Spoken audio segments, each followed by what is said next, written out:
बंधुओं, ये जो हम कल से यहां प्रवचन सुन रहे हैं ना, मुझे पढ़ते पढ़ते इतना आनंद होता है, इतना रोमांच हो जाता है चित्त में। क्यों?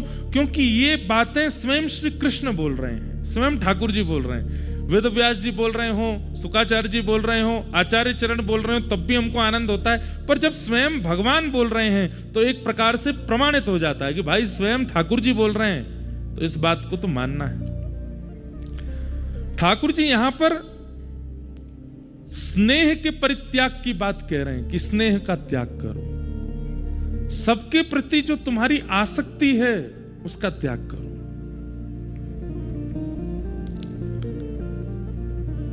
उद्धव जी महाराज सुन रहे हैं और उद्धव जी तुरंत प्रश्न करते हैं, योगेश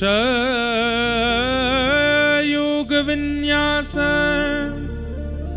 योगात्मन योग संभव निःश्रेयसाय में प्रोक्त त्यागः संन्यास लक्षणम्।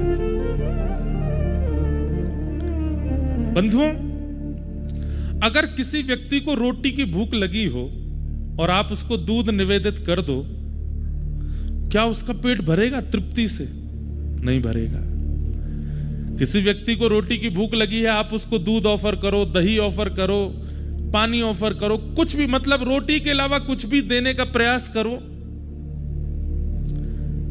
अब मरता क्या नहीं करता वाली स्थिति में तो वो कुछ भी खा लेगा। लाओ भाई दो, कुछ भी जाए, पेट तो बचे। लेकिन उसकी तृप्ति रोटी से ही होने वाली है। भगवान यहां पर स्नेह के परित्याग की बात क्यों कर रहे हैं? स्नेह क्या है? आत्मा का आहार है। बहुत ध्यान से सुनिएगा।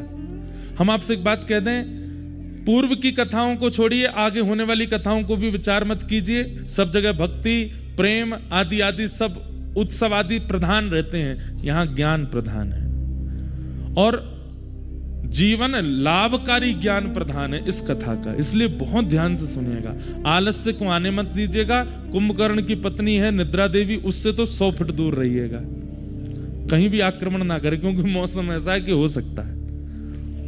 बहुत ध्यानपूर्वक सुनिए। ठाकुर जी कह रहे हैं, उद्धव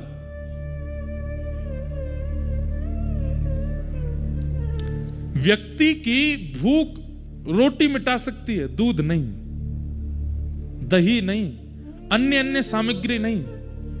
पर हम अपनी आत्मा के साथ क्या करते हैं? आत्मा का आहार है स्नेह, और वो स्नेह के रूप में हम वो सब ही दे रहे हैं।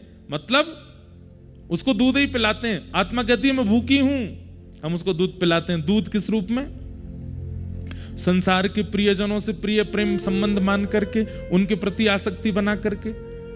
आत्मा सदैव अतृप्त क्यों रहती है? एक व्यक्ति अनेक काल तक हमें अच्छा क्यों नहीं लगता?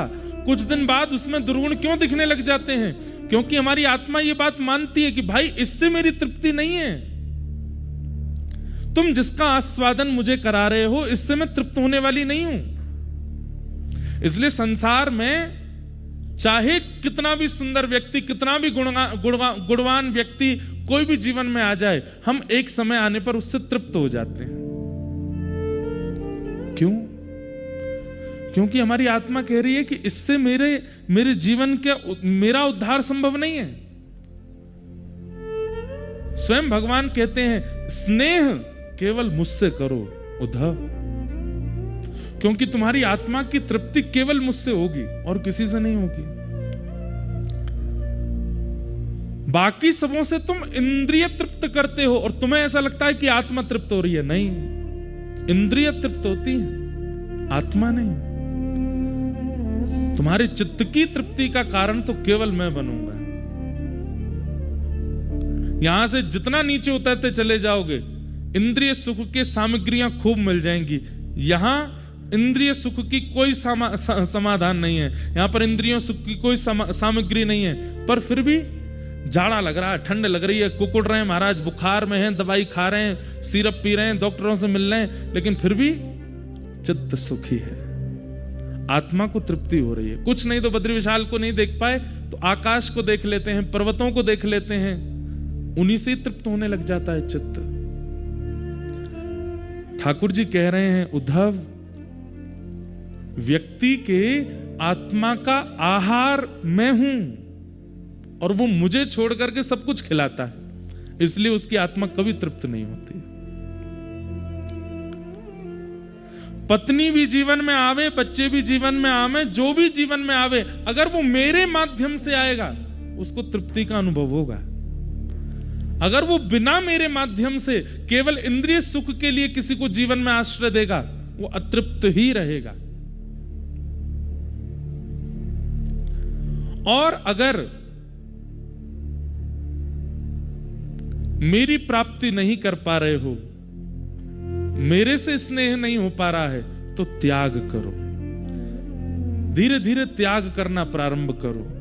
जब ये घड़ा खाली होगा, जब इसमें मुझे अवकाश दिखाई देगा, खालीपन दिखाई देगा, तो मैं अपना प्रेम रस स्वयं उड़ेलने का प्रयास करूंगा। इसलिए त्याग करो। त्याग का मतलब शारीरिक त्याग नहीं। शरीर से त्याग करना उचित नहीं है, शरीर से त्याग करना बहुत श्रेष्ठ नहीं है।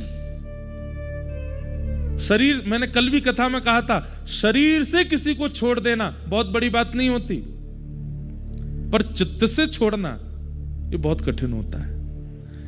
एकादशी का व्रत हो, करवा चौथ के व्रत हो, माताएं अन्न त्याग देती हैं, पर यूं ही देखती नहीं चंद्रमा कब निकलेगा, कब निकलेगा। क्यों? अरे रोटी, तू कितनी भाग्यशाली है। कोई खाने वाला दिख जाता है तो करवा चौथ वाले दिन माताएं कहती हैं हमारे सामने मत खा गए। क्यों?